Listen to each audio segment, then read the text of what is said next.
So let's start from the beginning. I know you probably haven't downloaded it, but who knows when Nokia was founded? Any takers? When was Nokia founded? Anyone? Guess. Throw out a guess. Wild guess. 1997. 97. 99. 1990. 1965.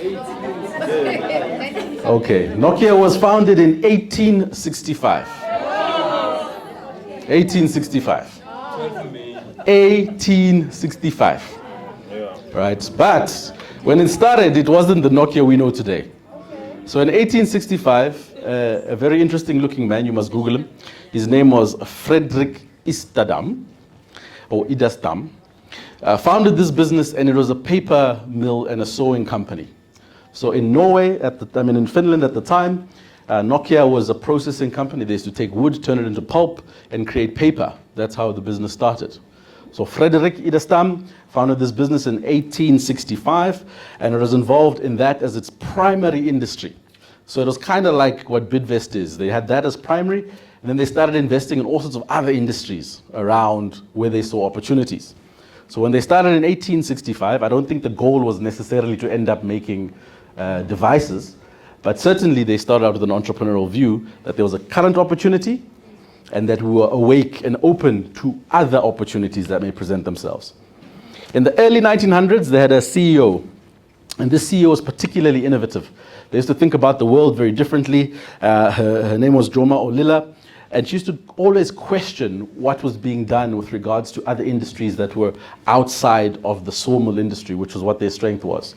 And so she started realizing that there was massive potential in telecommunications. So you can imagine in the 1860s, there weren't cell phones, any of that stuff. In fact, most telecommunications at the time were being innovated in the army mostly, where the internet was born. So that's where you saw great innovations and strides in telecoms, where there was now two-way communication, walkie-talkies. They were starting to experiment with being able to send signals over the airwaves at that particular point. So that's where innovation was happening. So they were watching that very closely, but at the time it wasn't quite obvious what was going to be the opportunity. And so as the CEO watched that very closely, they started to invest in three very important things. Because the sawmill industry was a lot about distribution, they understand very clearly and very early that the supply chain was very important. Right? If you've got a product that you're moving from one place to another, it is critical that you understand how it's going to get from your factory to whoever's going to consume it. So they started to create lots of understanding and expertise around supply chain.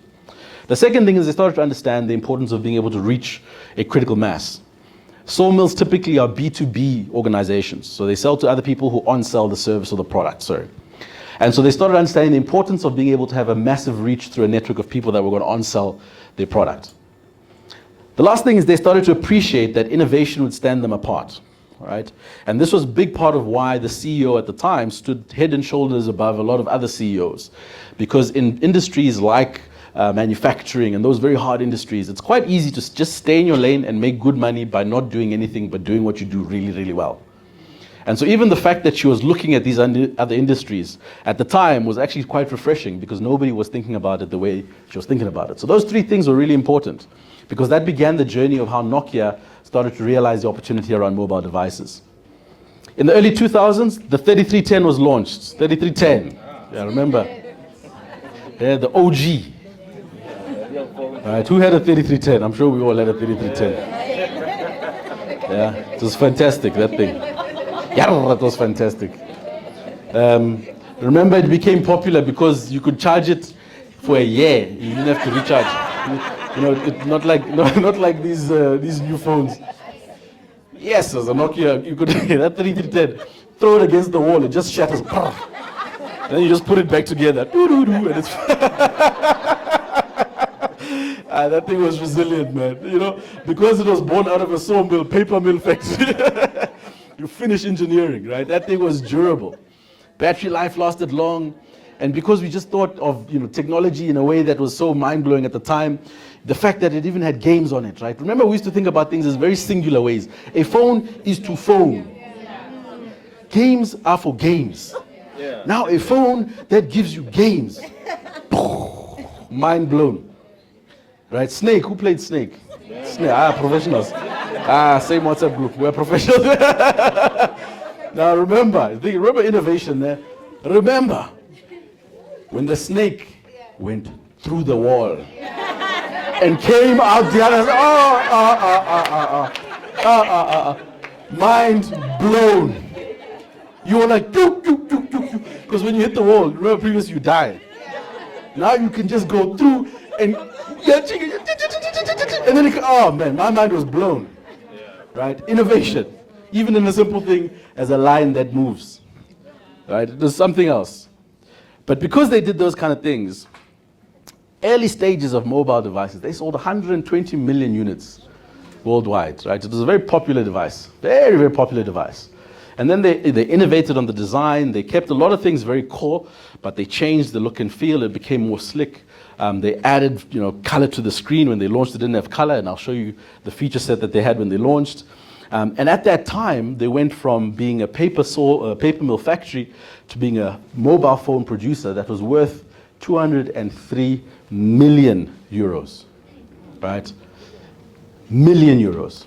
At a time when nobody's really woken up to the opportunity.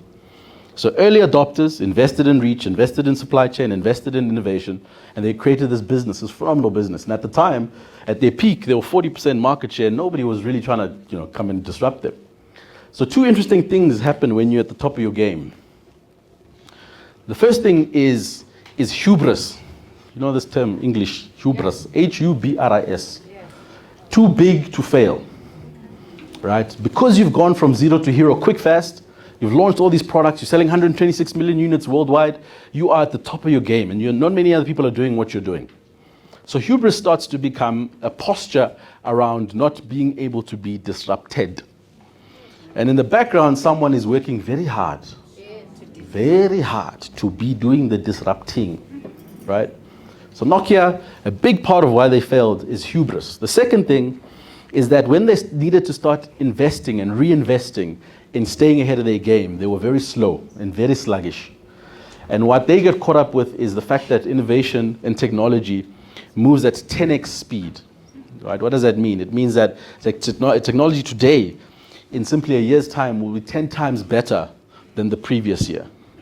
So because they were early out of the blocks, they thought their technology would remain relevant forever and ever and ever. Meanwhile, it was developing at 10x speed, and in the background, there was others creating technology. And so in 2007, right, the next Injaze game entered. June 29th, 2007, iPhone launched. iPhone launched. And when it launched, at the time, Nokia were like, who are these guys? They're playing around. The device looks like it's a Popeye. It's too many colors. People won't understand moving from buttons to a screen because, buttons were still very much part of the interface. So they rubbished a lot of what iPhone was doing. But Steve Jobs got on the stage at Macworld and he introduced this thing, and early adopters and tech enthusiasts at the time were like mind blown. They were like, this thing doesn't have a keypad, right? The first time a device didn't have a keypad. This thing could connect to the internet, right? A very simple thing like being able to have a phone book with multiple fields that you could edit.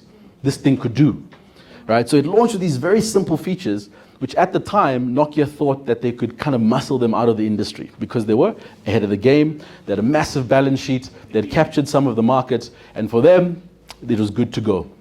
But when iPhone launched, everything shifted.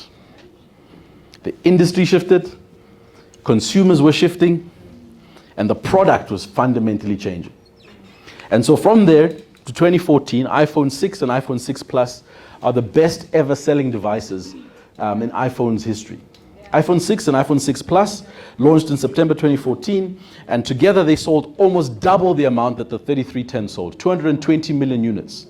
iPhone 6, iPhone 6 Plus. And you know what's interesting about iPhone strategy? iPhone 6 versus iPhone 6 Plus, it's like a little update. That's the difference, But Nokia 3310, it's like 3310.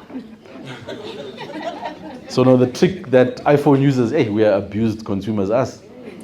So they'll add a plus, then add 45% markup on their plus.